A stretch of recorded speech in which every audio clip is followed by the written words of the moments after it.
Hi student, good morning to all, and this is a video for class 11 computer science. And in this video now we are going to discuss about chapter number 1 computer system overview, and this is for your part 3 video. And in this video now we are going to talk about mobile system organization. Mobile system organization, correct? We love mobile, correct? Because maximum time we are spend time with our mobile phone. So how the mobile will be working, so what are the parts will be there, and what is the use of these parts, now I'm going to explain one by one. And this is the flowchart for the mobile system organization, and then the main important unit for one for the communication processor and another one for the APU. So what is the communication processor means? If you want to connect with the computer, and then if you want to receive the phone call, if you want to give the phone call, and that time we are using with that communication processor. And then it has one more thing for the digital signal processor, and if you want to connect with the SIM, and we need the signal for the digital signal processor. And if you want to use for this any application in your phone, that time we are using for the API. And what is the things, and what is the use of this, and I explain one by one. And then first one, mobile processor. And what is a mobile processor means? This is a mobile CPU. What is the use of CPU? Very good. And this is a controlling unit. If you want to connect with the computer, if you want to communicate with the computer from the user and phone, we need a mobile CPU. And it is and it has two parts, one for the communication processing unit and another one for the application processing unit. The CPU receive commands, make instant calculations, plays audios, videos, stores information, and send signals throughout the device. The CPU of mobile subsystems has a major two processor, one for the communication processing unit and another one for the application processing unit. And the number one, communication processing unit, and this is for use for the mobile system IO unit. And then what is the use of this? This is responsible for making a receiving phone call and then mobile handset. It has a digital signal processor that helps it work with RF transceiver and the audio subsystem. So if you want to receive the phone call, if you want to make the phone call, so which one you are using? That we are using for the communication processing device. And it has, what are the things it will be there? And it has a digital signal processor. And then one more unit will be there. What is that? That is for the radio signal management unit. And this is support for if you want to connecting SIM. What we are going to use in there? We are using for the radio signal management, and then which provide a type of modem to the base station through the radio signal. So what is the kind of signal? 3G, LTE, 4G based cellular networks. And the next one for the application processing unit, and this is the responsible for governing, controlling all types of operations takes place on the mobile system by running the various types of mobile applications. So if we are using the number of application in your phone, correct? So how we are going to using this number of application like WhatsApp and Facebook, and then this kind of many applications we are using in your phone. So how, which one is controlling that? And then with the help of application processing unit, and then we maintain that like this application. And the next one, display subsystem. And what is the display subsystem is? And this is the responsible for providing display facilities, touch sensitive interface and touch sensitive keyboard. So we are giving some input. How we are going to giving input? With the help of touch sensitive or touch facilities, and it will display the some touch keyboard. So based on this keyboard we are giving some input to the system, and how we are going to maintain them with the help of display subsystem, correct? And the next one, camera subsystem. You know that I am the selfie girl, so maximum time I am taking the more selfie on my phone. So never I am thinking that how the camera will be working then. So you have to know, no, how the camera will be there. You also like to take selfie, no? Yeah, okay. And then which one it will be maintained then? The camera subsystem it will be used to maintain that. Okay, and then this is a design to deliver a tightly bound image processing package and enable on improved overall picture and video experience. It has on integrated image signal processing ensure things like instant image capture, high resolution support, image stabilization, and other image enhancement. So like this, if you want to maintain, then we are using the subsystem for camera subsystem. Next one, mobile system memory, and this is the main concept. Memory, what is the use of memory? If you want to store something on the computer, we are using the memory options, correct? So the mobile system also needs a memory to work. A mobile system memory is comprised of the following two types, one for same like that RAM and another one for the ROM. What is the full form of RAM? Right, random access memory. And the full form of ROM? Read only memory. So what is a RAM? It is work memory of your mobile system, the installed mobile app where you are going to store. It will be stored on RAM. So when run are the first loaded in the RAM or then executed. These apps remains the RAM after you are no longer using them. The are shifted to background. The more RAM you have on your smartphone, the better the performance and faster the phone will generally. RAM does not store information once the device is turned off. And then next we are going to talk about the ROM. The full form of ROM, read only memory. And this is a part of mobile system internal storage. This is the internal storage device and it's not accessible for user to write on, and it's thus referred as read only memory. And ROM is basically flash or technically EEPROM. That means what is the EEPROM? Great, electrical erasable and programmable read only memory. About this EEPROM I explained the previous video itself, correct? And this ROM part of your mobile system internal storage is where the operating system resides. It also has some pre-installed apps in this memory section which cannot be deleted on user end either. So if you want to delete anything from this ROM, we cannot do that, and we can only for the read, we cannot write anything on the computer. And the next we are going to talk about the storage. And then apart from this computer, if you want to use the secondary things, we are using the storage that is for the external storage of the mobile system. It's also called extendable storage. It comes in the form of SD card or micro SD card, etc.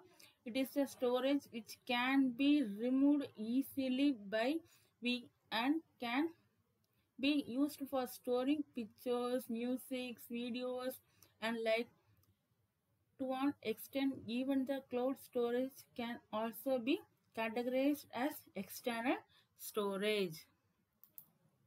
And the next is power management subsystem.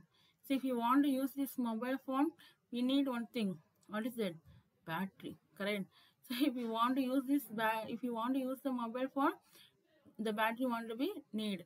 So with the help of battery support, we can switch on the CPU. After that only we can work with it. So it is a responsible for providing the power to your mobile. So without power we cannot switch on this, correct? So what is the important thing? Power management subsystem. Okay, and then the mobile subsystem works on the limited power provided through on attached battery unit. This subsystem has a battery management system that works with the battery charger and a battery unit and provide power to the mobile system in required form. And then next we are going to talk about the types of software. And then already we know that the computer combinations are hardware and software, correct? So what are the hardware will be there, already we are discussed. And now I'm going to talk about this types of software. What is software? It is a set of program, correct? So if you want to do the computer, if you want to perform some applications on the computer, we need some program. With the help of program only we can do some work on the computer, correct? So like this software classified into two types, one for the system software and another one for the application software.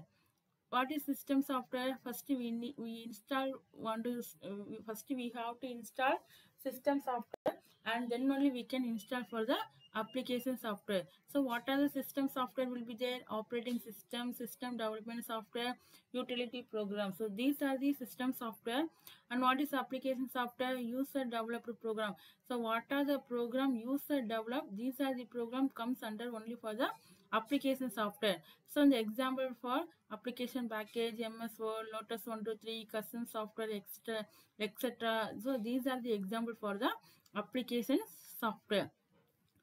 The system software, it is also program, but in this the user cannot see there. After installing system software only we can install with the application software, okay? And then the system software can further be classified into the two types. Now we are going to talk about the operating system. What is operating system? It is the interaction between the user and computer. So if we want to interact between the user and computer, we need the operating system. After assembling all the hardware device, and then if we are ready to computer work means first we install the software name is called as operating system. After you install the operating system, then only the computer is ready to work. Okay, so the operating system is a major role to execute a program. And the next one, language processor. And then what is language processor? See here, now I am going to give some input to the computer. For example, now I am pressing the key A. Now I know that the letter is A. The computer can understand the letter is A? No. So we are giving some input. After giving the input, the language processor changed to the high level language to low level language. So with the help of language processor only the coding will be changed, because the computer know only for the machine coding, correct? So what is machine coding? That is binary code. What is binary code? 0 and 1s. So we are giving some coding, user know only for the high level language. So high level language to low level language they want to change. How it will change? With the help of language processor. Again machine level to high level, again the user want to understand. Okay, so again it want to change. So with the help of language processor again it will be changed. So now you can understand what is the use of language processor. The language processor is used to change to high level to low level, and then after processing again low level to high level it will return to the system. So that is the main work for the language processor. And then next there are three types of language processor. First one for the assembler, and second one for the interpreter, and third one for the compiler. So what is the assembler? And this language process convert the program written in assembly language into the machine language. And if you want to do the assembly language, we need the one device. The device name is called as assembler, and we are writing the some code. This code name is called as mnemonic code. And the next one, interpreter. And what is interpreter? An interpreter is a type of system software that translate and execute instruction written in a computer program line by line or unit by unit. So how it will be changed? It will be changed to line by line. and the next compiler. The compiler also, it is another type of system software that translates and execute the instruction written in a computer program in one go. And then one different common difference will be the interpreter and compiler. The compiler change the code line by line, but the interpreter change the change the code line by line, but the compiler change the code immediately fully to the machine language. And the next application software, and this is a program written by the programmer to enable the computer to perform the some specific task. So if we want to work with the computer, we need some program, and then these are the program comes under only for the applications software.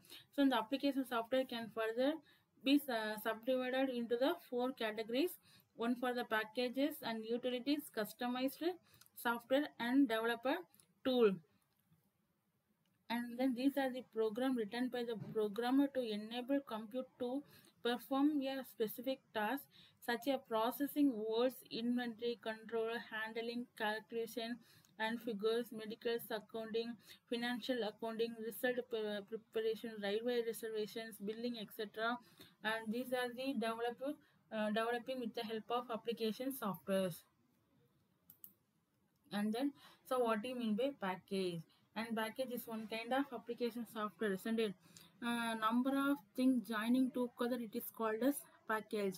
Okay, so our mother told us to morning pack something means what we are going to do then? We are going to keep something on this everything keeping on this one side, isn't it? So different thing will be there, we are keeping everything on the same box, so that is called as a package. So same like that, different kinds of applications will be there. In the different kinds of applications, we are going to keep in the one applications, that is called as a package. So under this package, if you have opened the package, it will be inside different kinds of applications will be there. So the most powerful package is MS Office. If you want to create a document, it is available for the, we can work with the Word. And if you want to create a presentations, it is used for the, with the help of PowerPoint, we can create a presentation. If you want to create a table, with the help of Excel, we can create a table. So like this, if kind of different kind of applications will be there under the MS Office, correct?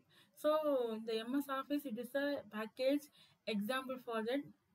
And then I'm giving some example package. One for the word processing by package, what are will be there: WordStar, Excel, MS Word, Office, LibreOffice, and the spreadsheet, and the database management package, desktop publishing package, and graphics and presentation package. And then different kind of package will be there, and this is the meaning. And then refer this all the videos fully. I hope you all can understand this. And then remaining thing we will see in the next class. And thank you, dear. Be safe in the home.